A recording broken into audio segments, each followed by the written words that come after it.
Queridos amigos de la radio, como sabéis he estado firmando en la Feria de Madrid. Así que no puedes perderte mi libro La fe, la ética y los valores de los superhéroes. El libro ideal para dar la batalla cultural con una sonrisa. Fundación Edelvives patrocina este espacio cultural. 5, 4, 3, 2, 1, 0. Disfruta con Víctor Alvarado y su equipo de lo mejor del cine. Directo a las estrellas. Hola, soy Paz Padilla y quiero mandar un saludo, ¿cómo diría? Como un email, directo a las estrellas. Un beso muy fuerte.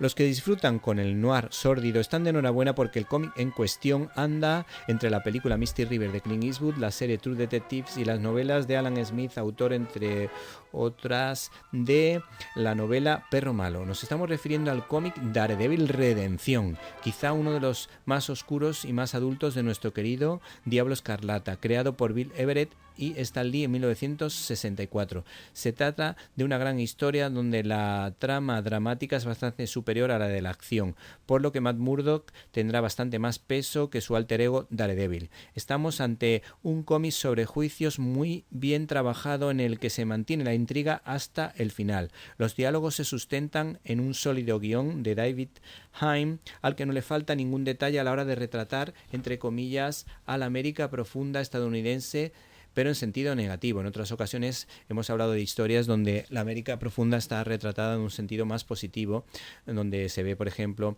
a la gente sencilla con sus valores y sus creencias, y donde no puede faltar un ma o un pa. En esta ocasión se centra en personas atormentadas que no tienen una fe sana, y esta idea está muy bien representada por el dibujante Michael Gaydos, pues su estilo sucio encaja a la perfección con la historia y con diálogos como este que les ofrecemos, en el que el sheriff dice: hay gente que nace mal, si usted me entiende. A lo que responde Daredevil: ¿mal nacer? ¿Usted dice eso, sheriff? Como dando a entender que el embrión y el feto es digno de nacer porque todos somos hijos de Dios, apelando implícitamente a un mensaje pro vida propio de un personaje católico de Marvel como Daredevil. Y uno de los personajes también secundarios habla también en este sentido. Lo que pasa que por falta de tiempo no lo vamos a comentar. En cuanto al concepto de fe con excesivo sentido de culpa, nos encontramos con una pared llena de clavos por cada pecado cometido, en el que los personajes se olvidan de una fe vivida con amor y una fe personal, donde hay un encuentro con Dios, en el que hay también un hueco para la esperanza y la resurrección. Y este momento se percibe de modo explícito. El alegato del abogado defensor es de quitarse el sombrero, en el que solo desvelamos su referencia a la Constitución de los Estados Unidos en un cómic que tiene que estar, o mejor dicho, que está basado en hechos reales, y todo el mundo recuerda allí en Estados Unidos una conocida condena como la de los 3 de Memphis. Y empieza tal que así ese alegato de Matt Murdock. Algunas de las religiones que se han mencionado pueden parecer exóticas, pero les diré una cosa. La sugerencia de que cualquier forma de creencia religiosa, por muy inusual que sea, que implique la culpabilidad, no es solo errónea, sino inconstitucional, y es un atentado con los principios en los que se basa este país. Analicen las pruebas y busquen en su corazón. En cuanto a las portadas, hay una muy shakespeariana, pues Daredevil aparece al lado de una calavera con el título La muerte camina a mi izquierda, y que nos recuerda al famoso soliloquio de Hamlet: ser o no ser. Esa es la cuestión. Como dato curioso de cómic, hay 2 personajes que guardan un extraordinario parecido con los actores Michael Douglas y James Wood.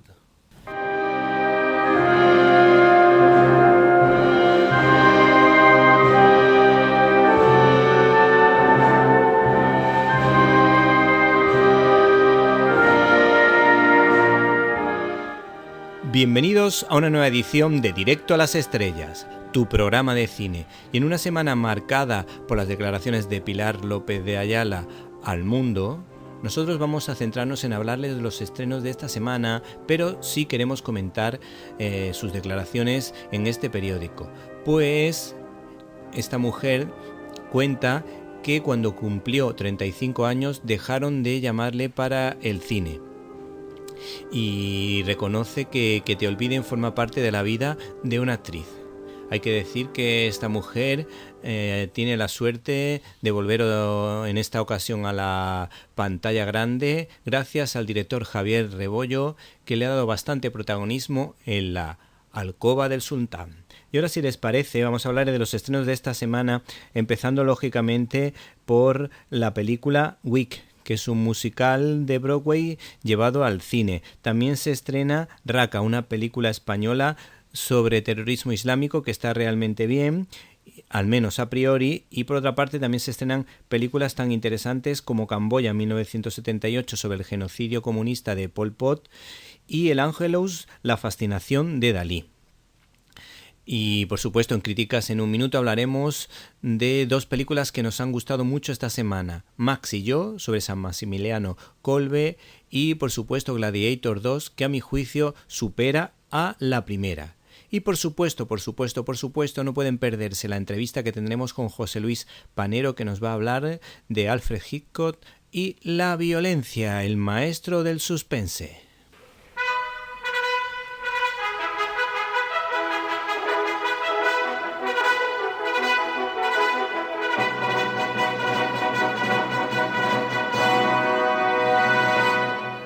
La cartelera.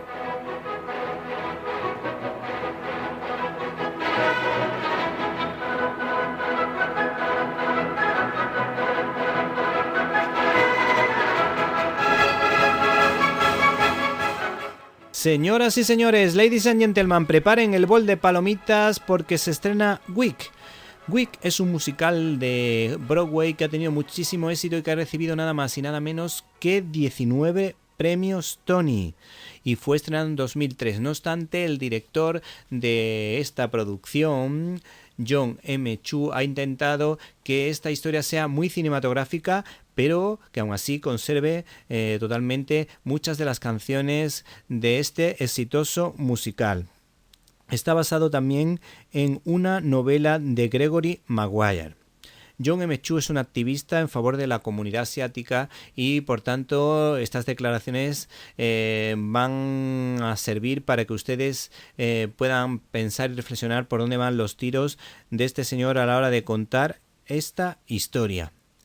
Y estas declaraciones las tenemos de fotogramas que le hizo una interesante entrevista y que empezaba tal que así: me gusta ver Wick como la crónica de una decepción, la de esos mundos perfectos que en realidad son pura fachada, como es el propio Mago de Oz. Es también una historia alrededor de la identidad. ¿Es Alfaba malvada porque está predestinada a ello? ¿O lo es por quienes están alrededor y así la ven y no permiten que esa imagen cambie? Ya que esta mujer pues tiene la cara verde y es algo bastante sospechoso para todos los personajes de este musical, que tienen la piel de un color distinto. Hay que decir que esta historia es bastante curiosa porque refleja esa fachada, como dice el director, porque después, detrás de eso, tiene que haber algún misterio que descubrir, ya que aquí los protagonistas de esta historia pues son personas ricas que viven en calles cuyo suelo está hecho a base de lingotes de oro, y también se trata de personas que están un poquito mal de la cabeza. Uno de los actores protagonistas de esta historia es Jeff Goldblum, que hace a la perfección de El Mago de Oz. ¿Y qué más podemos decir de esta producción? Pues en primer lugar podemos decir que El Mago de Oz es una historia que a todo el mundo cautiva.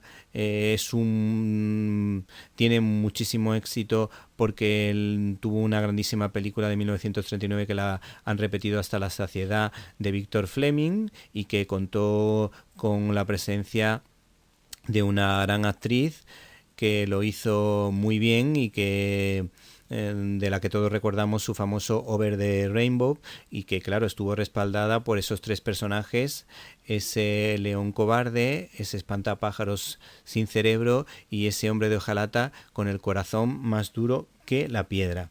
Y también ha habido otras adaptaciones. Por ejemplo, recordamos todos un capítulo de la película, o mejor dicho, de la serie Fama, que también hizo un homenaje a las historias de Frank L. Brown.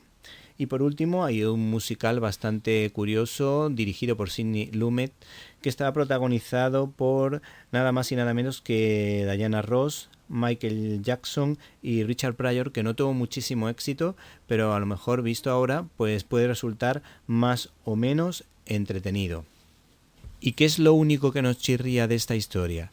Pues hay una cosa que nos chirría bastante, y es que este musical se ha dividido en 2 partes para sacarnos los cuartos para ver esta producción, cuando yo creo que en uno se hubiese resuelto perfectamente y no de alguna manera engañar a estos padres de familia que verán la primera parte pero después tendrán que encontrar tiempo para ver una segunda historia que tiene mucho que ver con la primera, porque se ha dividido claramente este musical en 2 partes bien diferenciadas. Estás escuchando Directo a las Estrellas. Víctor Alvarado. Cuando le preguntan a un estadounidense qué piensa del cine bélico español, ellos se sorprenden de que en este tipo de películas casi nunca haya acción ni prácticamente disparos. Pero hay que decir que Gerardo Herrero en esta ocasión hay que decir que rompe con esa tradición para ofrecernos una película muy interesante titulada Raqqa, en la que se cuenta, fíjense el argumento, la historia de un saharaui y un agente ceutí que deben capturar a un miembro del ISIS que responde al nombre del Jordano. ¿Y qué es lo que ha dicho este señor en fotogramas sobre esta producción? Pues dice lo siguiente: me encantan las películas que tienen que ver con la guerra y espero repetir más en esta línea.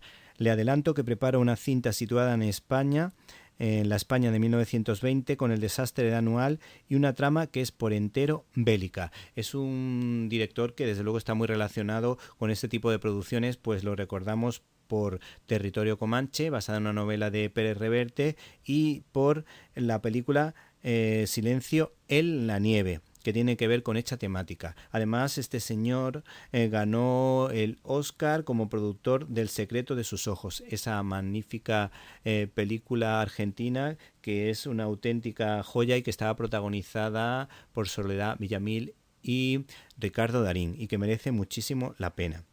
¿Qué más te podemos contar de esta producción?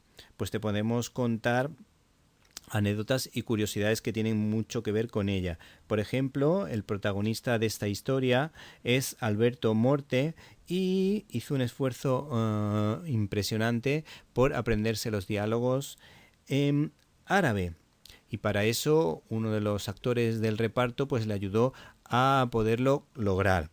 Por otra parte también aparece la actriz Mina El Hamani, que no quiso contar con actrices que las doblaran en las escenas de acción y las hizo todas las escenas relacionadas con los combates. Este director, por lo visto, tenemos también en declaraciones a fotogramas cómo ha sido su proceso de documentación. Además, es un director que apuesta por el cine de acción porque cree que tiene mucha más salida. Y dice lo siguiente: el cine de acción, como esta película, se vende a todos los países del mundo. La comedia, en cambio, funciona solo en el país de origen, pero no viaja bien, porque no la compra nadie. ¿Y qué más te podemos decir? Pues te podemos decir que este señor ha contado con el respaldo de un periodista que tiene mucho que ver con el mundo árabe y que lo conoce en profundidad, el norte de África, aunque hay que decir que esta película está ambientada en Oriente Medio. Y tenemos las declaraciones de este señor sobre este periodista, que es clave para que podamos disfrutar de una película muy bien ambientada. Dice lo siguiente: no. ¿Por qué habría de darme cierta pereza tratar este tema? Pues es un tema que me interesa. Y dice lo siguiente: mi suerte fue encontrar al periodista Tomás Bárbulo, experto en el norte de África, que ha vivido siempre en la zona, cuyo padre fue militar en el Sáhara y que ha escrito la novela Vírgenes y verdugos, que adapta mi película. Me pareció apasionante que su libro tratase de espías entre los que había españoles, pero me atrajo sobre todo la ocasión que me brindaba de conocer cómo era Raqqa. Intenté rodar por esa zona, pero fue imposible. O sea que la película promete y creo que es una apuesta interesante para este fin de semana.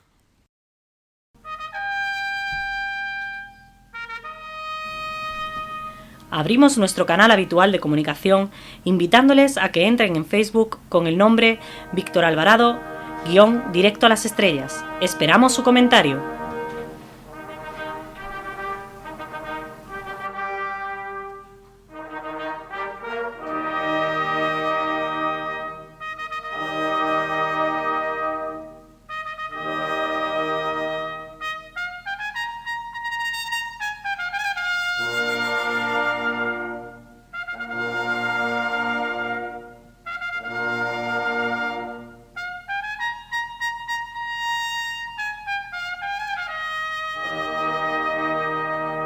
Estás escuchando Directo a las Estrellas.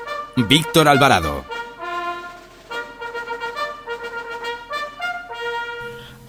@CineLibertad es nuestra cuenta de Twitter.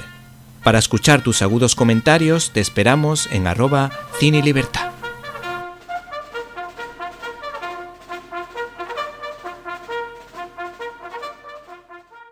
Cuando uno piensa en el horrible genocidio cometido por Pol Pot en Camboya, como consecuencia de su ideología, uno inmediatamente piensa en una excelente película de denuncia social como Los gritos del silencio de Roland Joffé, recordado por La ciudad de la alegría, por Encontrar dragones y por la excelente película de La misión.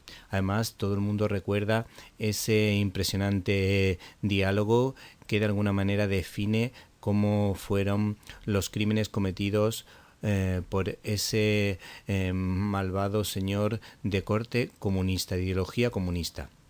El argumento es el siguiente. Waterstone pregunta: ¿cuántos muertos? El mayor Rips calla. Vuelve a preguntar: ¿cuántos heridos? El mayor Rips vuelve a callar. Y en la tercera respuesta de Waterstone, el periodista, dice lo siguiente: gracias por su colaboración, mayor Rips. Cuando escribía este artículo no le quepa duda de que citaré sus palabras. ¿Y qué más podemos decir? Bueno, pues les podemos decir que en esta ocasión se estrena una película que tiene mucho que ver con esta historia y que guarda ciertos paralelismos. Se trata de una coproducción de Camboya, Francia, Qatar, Taiwán y Turquía, de Riti Pam, protagonizada por Irene Jacobs, y que de alguna manera pues viene respaldada por la Contracorriente Films, que desde luego siempre ofrece buenas historias. El argumento es el siguiente: 3 periodistas franceses viajan a Camboya tras recibir una invitación del régimen de los Yemeres Rojos, embarcándose en una peligrosa misión.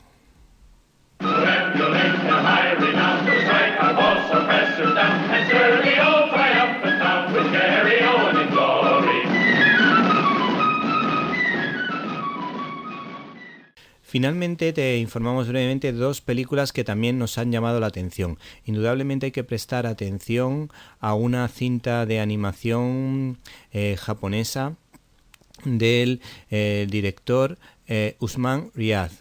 Una cinta que de alguna manera es un homenaje al cine japonés, aunque se trata de una coproducción estadounidense pakistaní, que de alguna manera está respaldada por Selecta Visión, que sí está especializada en el mundo del anime. Desde luego esta película pues guarda ciertos paralelismos. Además, esta es la primera cinta de animación pakistaní que además representará a su país en los Oscar 2024. Pues esta es la obra que a lo mejor hay que prestar atención en todo el mundo y que la dirige Usman Riad. Y por otra parte se estrena una película sobre Dalí. Es la segunda película que se estrena sobre Dalí en muy pocos días. En esta ocasión nos ofrece una historia muy peculiar.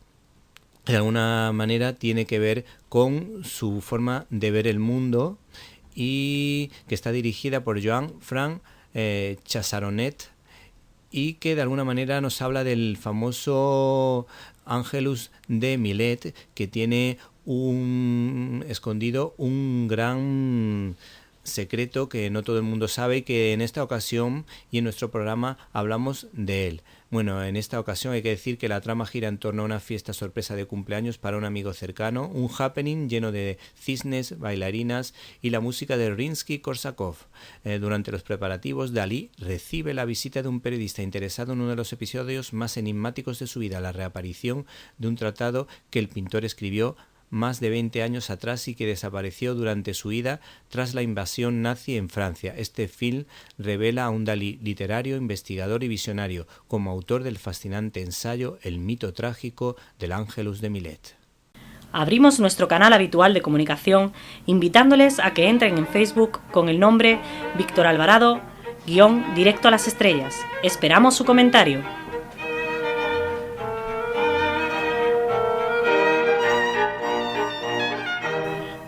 @CineLibertad es nuestra cuenta de Twitter. Para escuchar tus agudos comentarios te esperamos en @CineLibertad.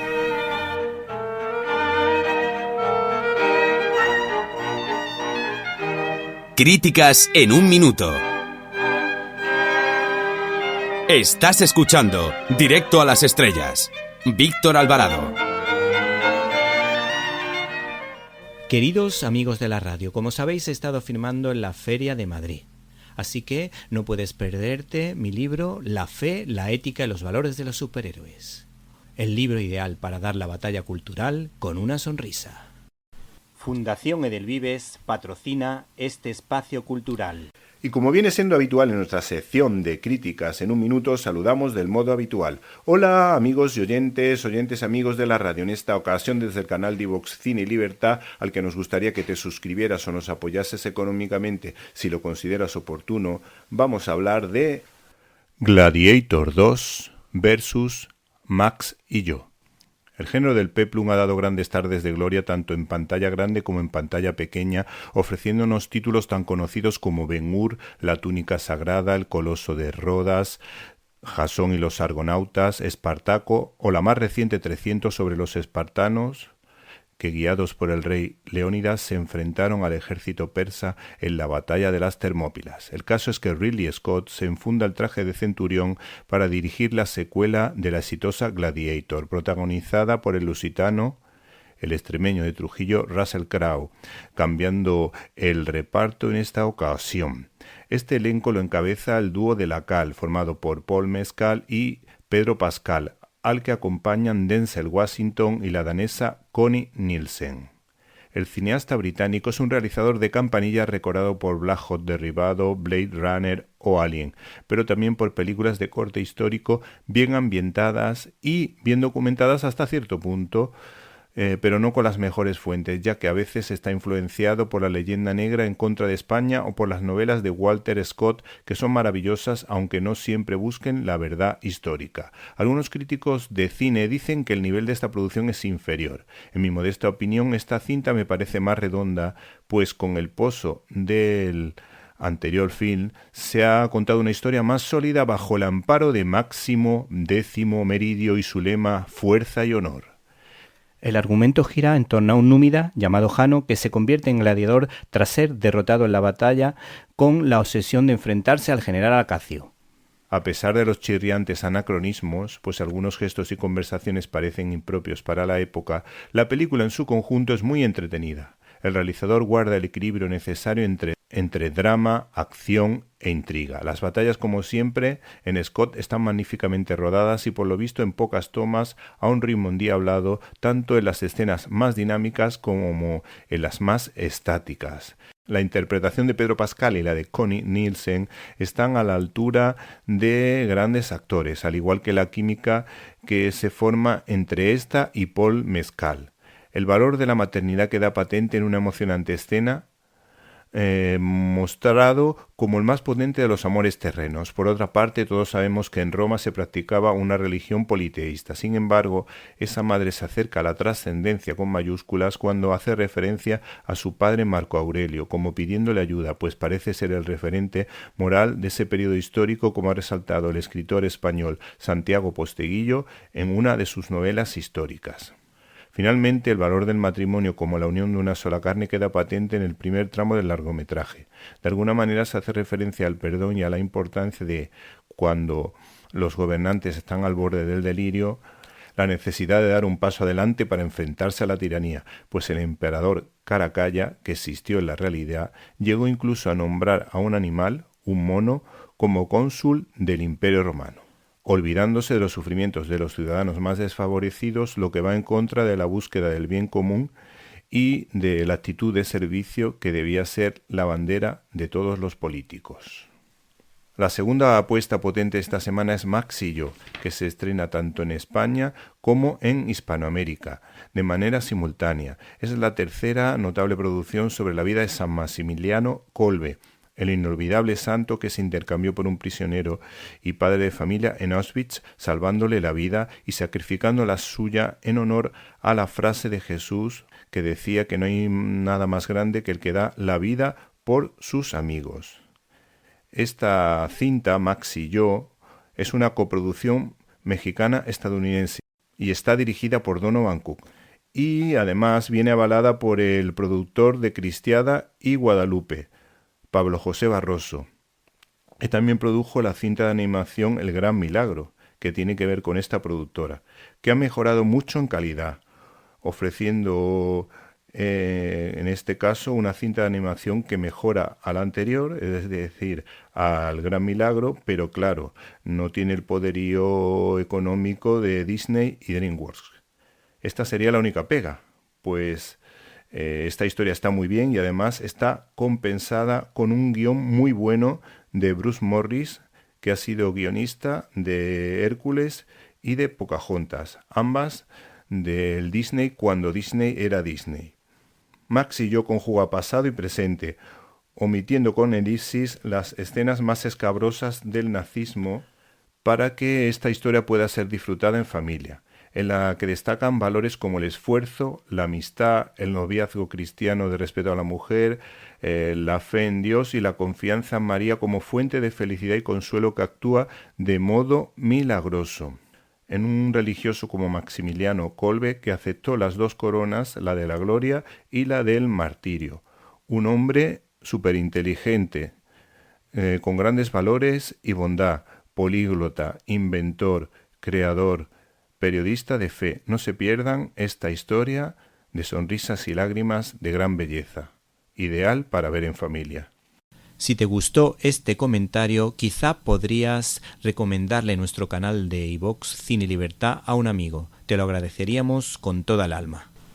Fundación Edelvives patrocina este espacio cultural. Nuestro invitado esta semana viene ataviado con un reloj de bolsillo, un monóculo y una pipa propia de un crítico de cine. Lo conocen como el Palomitero, pero responde al nombre de Panero, José Luis Panero, y es el autor de El mal y la violencia en el cine de Alfred Hitchcock, editado por Ondina Ediciones. Buenas tardes.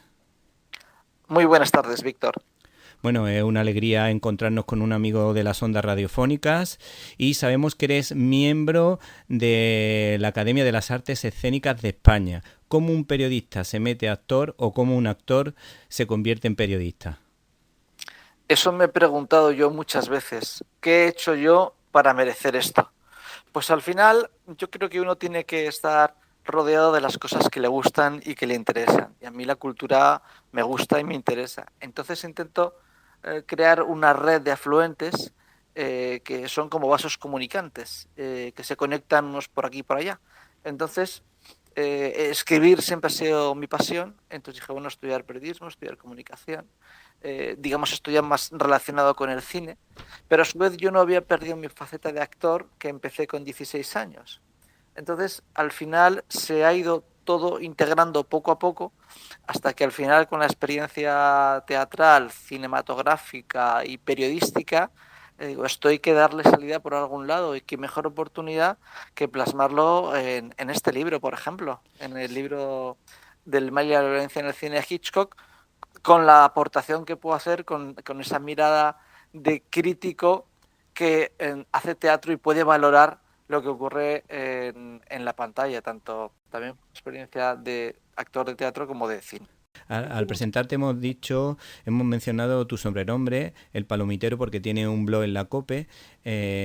Todos sabemos que eres el blog decano de la COPE. Yo sería el subdecano, o si quieres nos repartimos. Tú eres el blog decano de periodismo y de filosofía y letras, y yo soy de educación. El caso es que ¿qué es lo que nos vamos a encontrar en ese blog tan querido por la audiencia? ¿Por qué le pusiste ese nombre? Y todo lo que quieras comentar de él. Pues fíjate que al principio no sabía si poner, la idea era palomitas de maíz, no sabía si de o con, así de rara empezó, y al final dijimos palomitas de maíz, que naturalmente tiene una vocación cinematográfica, pero al paso del tiempo se ha ido corrompiendo este blog decano, que bueno, decano porque decidí empezarlo en un momento y otros empezaron haciéndolo después. No significa ni que sea peor ni mejor que ninguno. Eso vaya por delante, ¿no? Y entonces, pues, al paso del tiempo se corrompió. Se corrompió en el sentido de que fui integrando otros elementos relacionados con la cultura, como decía antes. Entonces, el teatro se introdujo muy paulatinamente. Al principio incluso justificaba, ¿no? Porque muchas veces muchas cosas de teatro se han volcado al cine, ¿no? Entonces, pero el cine estaba ahí como referencia principal. Y y en esa corrupción, se ha introducido después, otra agenda cultural que está referida con la literatura, ¿no? Con los libros de teatro, con los libros de cine, bien sean estudios o bien sean novelas que estén relacionadas con el mundo del cine y del teatro, que es donde yo quiero fijar el punto de vista. Y en esto estamos pues ya desde hace muchos años. Es decir, que naciendo como una vocación propiamente cinematográfica, te das cuenta que incluye, pues al ser un blog como tal, la posibilidad de ampliarlo y de generar afluentes permanentes, ¿no? Y quién sabe si luego historias de historias que han creado elementos que conectan con el cine a través de la televisión, ¿no? Pues entonces empezaría pues eso, a crear otros horizontes. Sí. Ahora, si te parece, aterrizamos para hablar del maestro del suspense. ¿Por qué te decantaste por este realizador para, creo que tu primer libro? Sí, es mi primer libro en solitario. Tengo otras dos experiencias compartidas. La otra es Las estrellas, mis amigos 3. Y luego el año pasado, con la plataforma de los nuevos realizadores, PNR, también participé con ellos. Y este es el primero en solitario. Es que a mí siempre me ha gustado Hitchcock, desde adolescente. Y de hecho iba recorriéndome las librerías buscando libros sobre Hitchcock. Simplemente quería saber, quería conocer. Hasta que llega un momento en el que tienes tal volumen de información que proyectas un tipo de trabajo y al final un trabajo de investigación en función a una serie de temas. Y es lo que luego ha salido ahora en Ondina, en temas que tienen que ver pues con la psicopatología de los personajes, con la violencia y la muerte y el mal moral. Y eso me ha llevado naturalmente a tener mucha bibliografía para apoyarme en lo que dicen otros, para que no parezca que naturalmente lo he dicho yo sin ninguna autoridad. Pero ha sido un recorrido de muchos años y al final pues de llegar a pequeñas conclusiones y bueno, como te habrá pasado a ti, leer mucho y que no te sirva para nada, porque no hay nada que te sea útil para lo que tú quieres escribir. Y muy contento porque está teniendo muy buena acogida y sobre todo pues que es algo que quería dar a conocer de alguna manera, porque al final los libros es lo único que realmente quedará. Quiero decir, el papel, ese tacto no desaparecerá nunca. Las bibliotecas no han conseguido destruirse a sí mismas, pues faltaría más. Será lo que perdure. Entonces es muy importante hacerlo y cuidarlo mucho. Por eso me animé yo también a escribir el mío, y luego me ha llamado la atención los dos prólogos, bueno, el prólogo y el epílogo. Pedro García Cueto, que es un tipo que es entrañable y aparte de muy culto y que escribe muy bien. Y luego, por otra parte, has contado con el divulgador histórico Luis Español, que yo creo que también es un referente, por ejemplo, en su lucha por desmontar la leyenda negra en contra de España. ¿Qué nos puedes decir de ambos? Sí, efectivamente, pues Pedro García Cueto, por fortuna, él quiso que le hiciera el prólogo de su libro de Visconti, que también lo ha publicado con Ondina, curiosamente, que es un libro maravilloso, es un monográfico sobre este realizador maravilloso con cientos de películas, que además tuve la oportunidad de presentarlo con Losada, con el poeta, que también Sí, es qué un bonito. Visconti. Sí, sí. Entonces él es un docente e investigador del cine maravilloso, que autor al menos ya de 17 libros, y me pareció desde luego una persona más que fiable para que también me pudiese hacer un prólogo para este libro y que lo abriese de manera excepcional, como ocurre. Pero también quería dar oportunidad a que si alguien lo había abierto, que alguien lo cerrase, ¿no? Porque quién iba a ser yo, al menos, como para decir hasta aquí, ¿no? Entonces, Luis Español, que también es un muy buen amigo, es un historiador, que no solamente desmontó la leyenda negra, es biógrafo de Julián Joderías y es especialista en Clara Campoamor, de hecho tiene un libro maravilloso. Sí, Sobre... recuerdo, sí, sí. Y eh, integra perfectamente el conocimiento que tiene de la historia y de las vivencias familiares, como se destapa en el epílogo, para dar una idea de que libros como este no solo tienen que hacerse, sino que también han de continuar, es decir, no tienen un final, porque hay una serie de propuestas o de temas que yo he dado, por decirlo así, pero que no se terminan, ¿no? Es decir, podemos hablar solamente de las mujeres, ¿no? O de la feminidad, ¿no? O de la cosificación del mundo, ¿no? O de otras cosas, ¿no? Entonces, en ese continuará. Luis Español hace un epílogo maravilloso y de hecho parte como premisa con el motivo de la intoxicación. Yo tuve una intoxicación de niño con 10 años y si recordamos en la película de Joseph Cotten, pues ahí un indicio de posible intoxicación que tomo como excusa argumental para relacionar con la vida personal, ¿no? Y lo conecta muy bien y estoy más que agradecido a ambos, desde luego. Han sido los mejores escuderos que puede tener un neófito en la escritura de Sí, libros. sí. El punto fuerte, lógicamente, el de la violencia, al que yo no había prestado mucha atención en el cine de Hitchcock hasta que hace 4 o 5 años, como a mis hijos pequeños, en esa época eran más pequeños, les gustaban las películas de Alfred Hitchcock, pues vimos El crimen perfecto y con la muerte de los tanoles, pues me decían, papá, queremos ver más películas. Entonces apareció por allí Cortinas rasgadas, pero hay una escena en la que Paul Newman se enfrenta a un agente de la KGB, que yo empecé a verla, primero vi 20 segundos y cuando ya vi el tipo de lucha que había, me pareció tan realista que tuve que adelantar o cortar la película, saltar esa parte para poderla seguir viendo con los niños, porque me pareció de una dureza tremenda y no es algo que no había tenido yo muy en cuenta en las películas de Alfred Hitchcock. Sí, es que él ya decía que las escenas de amor han de realizarse como si fueran escenas violentas y las escenas violentas como escenas de amor, para darle la vuelta.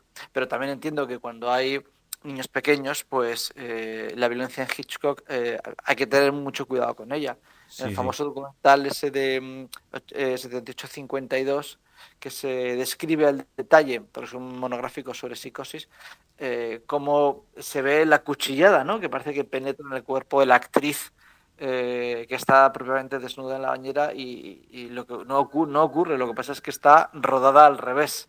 Es decir, presionando un cuchillo desde el vientre de la mujer hacia atrás es cuando luego al montar da la sensación de que se incide, pero es porque está filmado al revés. Qué curioso. Y en ese sentido, pues también fue una persona que creó, o sea, que inventó, que generó una forma de hacer cine diferente de la que había hasta ahora y construyó equipos técnicos que también facilitaron una nueva forma de hacer cine. De ahí tantos imitadores como Alejandro Amenábar del cine español o Osama Elayan, que propiamente es un sucesor de Hitchcock, por decirlo así, sucesor o heredero, ¿no? Porque sus películas tienen planteamientos tan interesantes como los que hace Hitchcock, que desde el punto de vista del cine clásico, pues funciona muy bien. Desde el punto de vista psicológico y psiquiátrico, quizá la película más potente sea Psicosis, también podría ser Manny y la ladrona. Si tuvieses que hacer, por ejemplo, un perfil de Norman Bates, ¿cómo lo definiríais? Bueno, Norman Bates es un tarado, básicamente, pero bueno, a ver, todas las personas que frías, calculadoras, manipuladoras, externamente no van a presentar ninguna de estas patologías, porque precisamente son inherentes a sí mismas. Entonces, hay una cosa que digo en el libro, ¿no? O sea, ¿quién asesina realmente a Marion Crane? ¿La asesina la madre, que es lo que nos hacen creer, o lo hace Mario, o sea, o lo hace él, lo hace Norman? Y realmente es él, porque el que mira al destapar el cuadro a quien se está bañando, que es el cuadro Susana y los ancianos, realmente es él el que siente la tentación de encontrarse allí con una señorita y a ver qué pasa. Y sin embargo, luego nos hacen creer que es la madre, ¿no? Entonces, es un hombre, pues seguro que él está ahí leyendo porno en su dormitorio, porque por entonces la época victoriana, bueno, no es época victoriana, la casa que es época victoriana. Ambiental, sí. Sí, la ambientación del hotel. Eso es donde vive. Se ve que está con un libro que no tiene nada en el lomo, en el canto del libro. Y eso era representativo de las pues libros, bueno, pues una revista de, pues eso, un Interview, un Playboy o algo así, ¿no? Sí. O sea, es un hombre que realmente tiene mucha soledad, que está subordinado a las órdenes de su madre, o sea, porque está sobreprotegido. Y todo eso son indicios negativos. Una persona tiene que ir por la vida y tropezarse y tener una serie de vivencias que le van construyendo.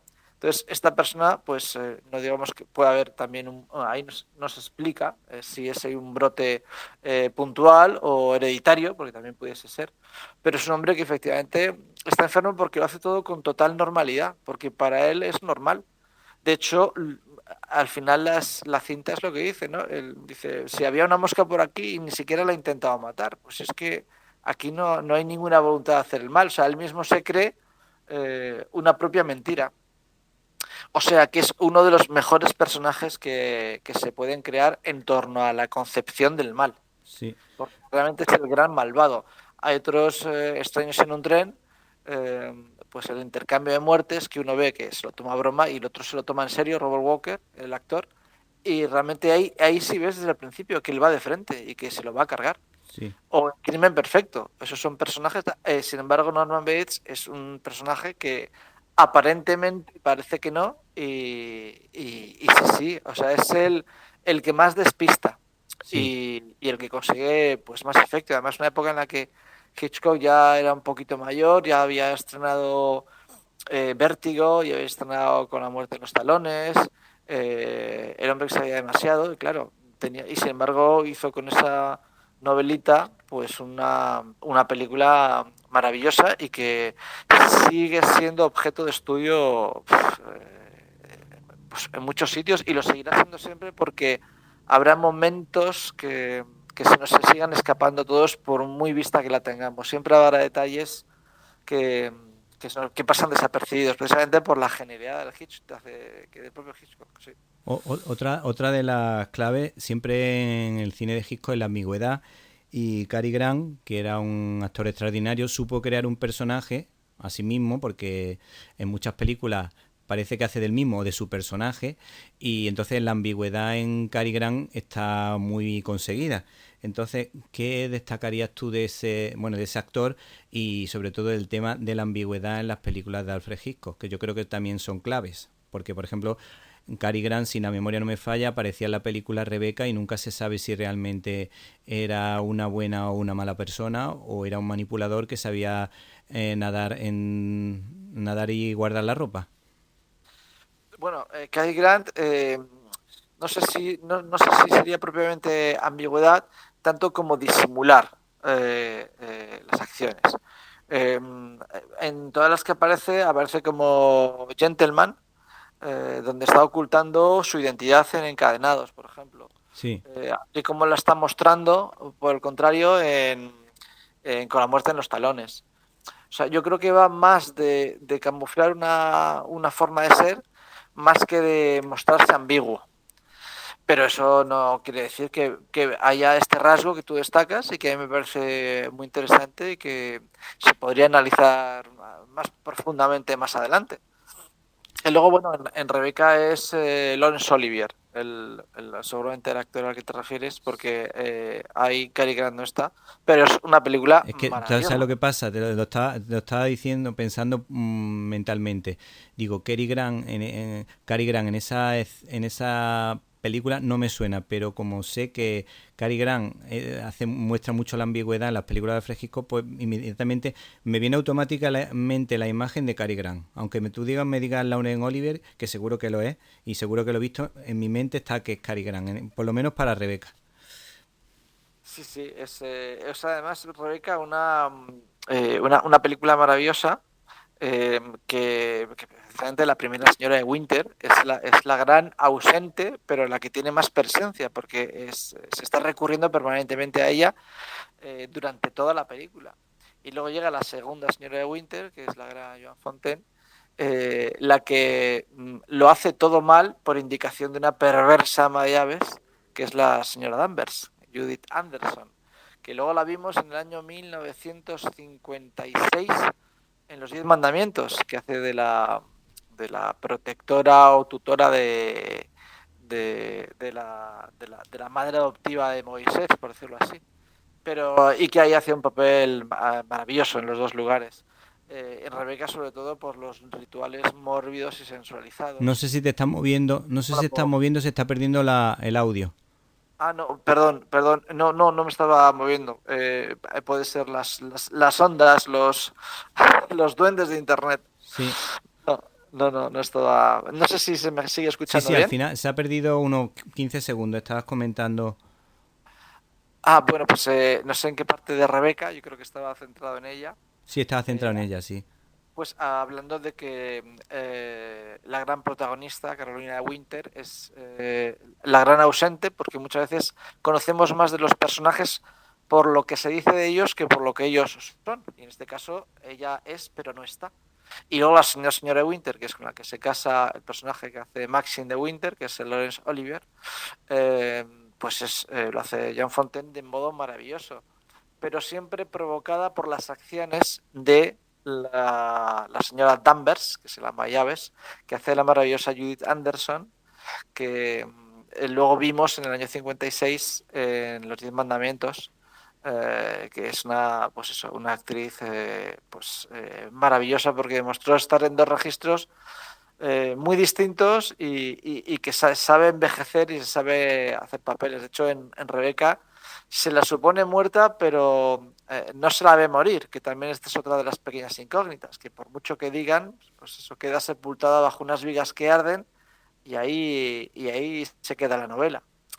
Se da por hecho que por asfixia, seguramente, pues inhalación de CO2, pues moriría. Pero hay otras películas en las que no queda tan claro, o en la que es más explícito.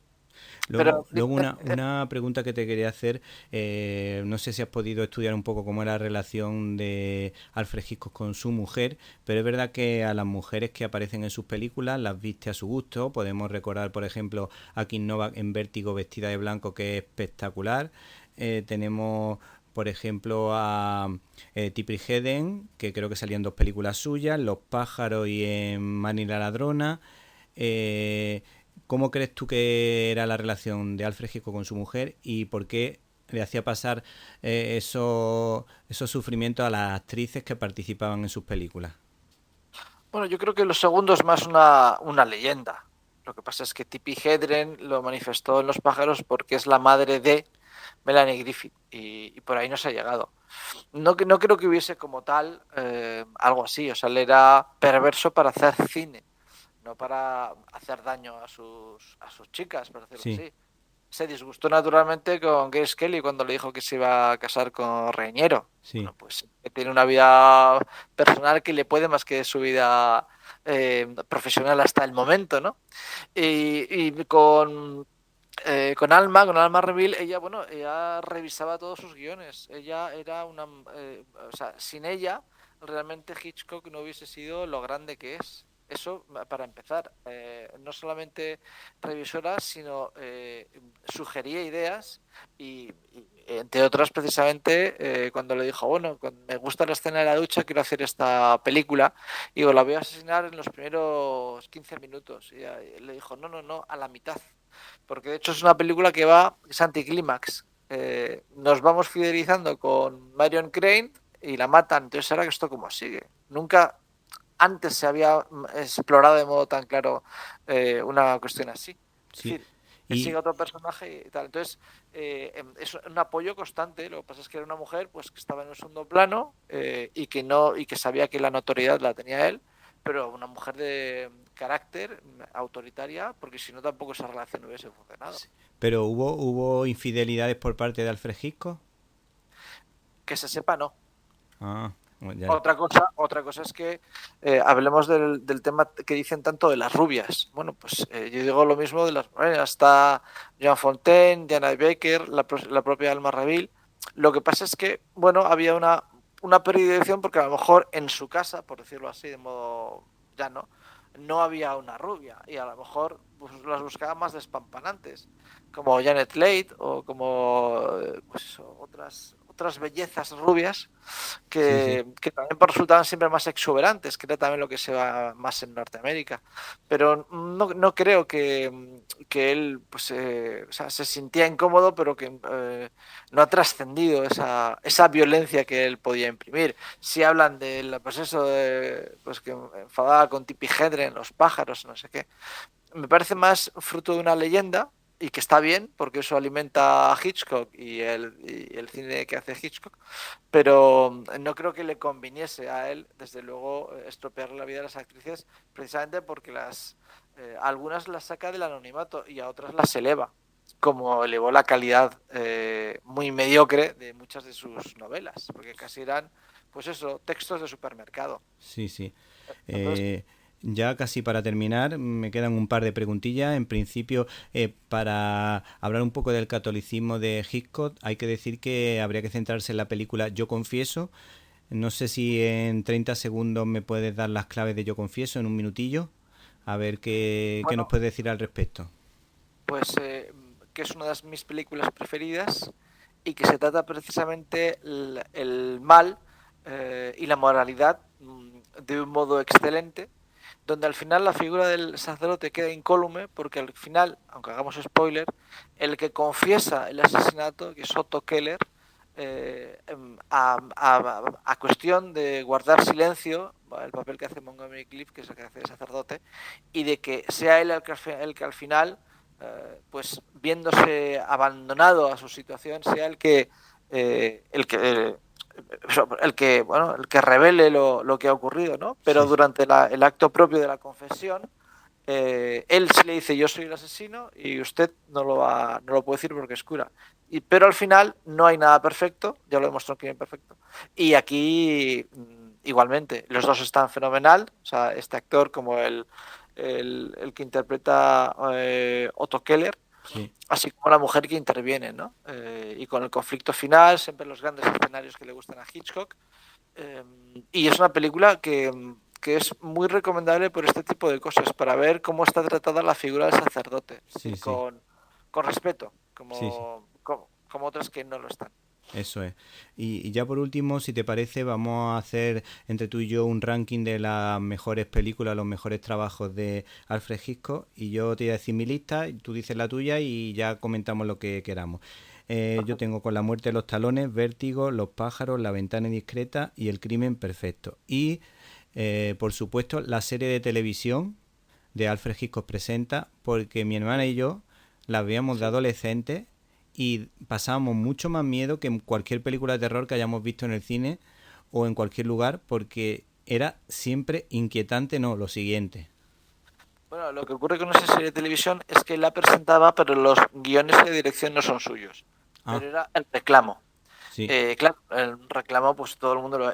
mantienen el tono y las historias son algunas mejores, otras no tan buenas, Sí. pero él no dirigió ninguna, igual que en Psicosis hay 2, 3 y 4, él dirigió la primera y ya está. Sí, Y, yo he visto la primera tanda que hizo en televisión y luego una última que se haría, me imagino que en los años 80, contando con su presencia, así como tú dices.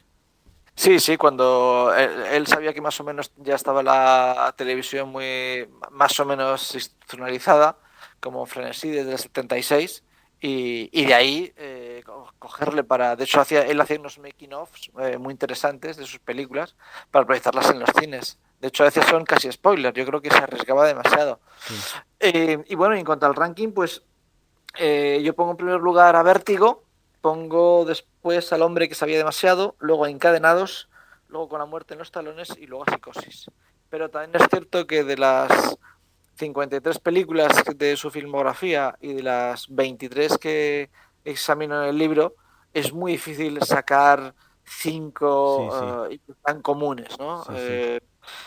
Vértigo creo que tiene un mundo sobre lo onírico muy interesante. Súper interesante, sí. Decía de Vértigo que es donde se habla de la cuestión de la infelicidad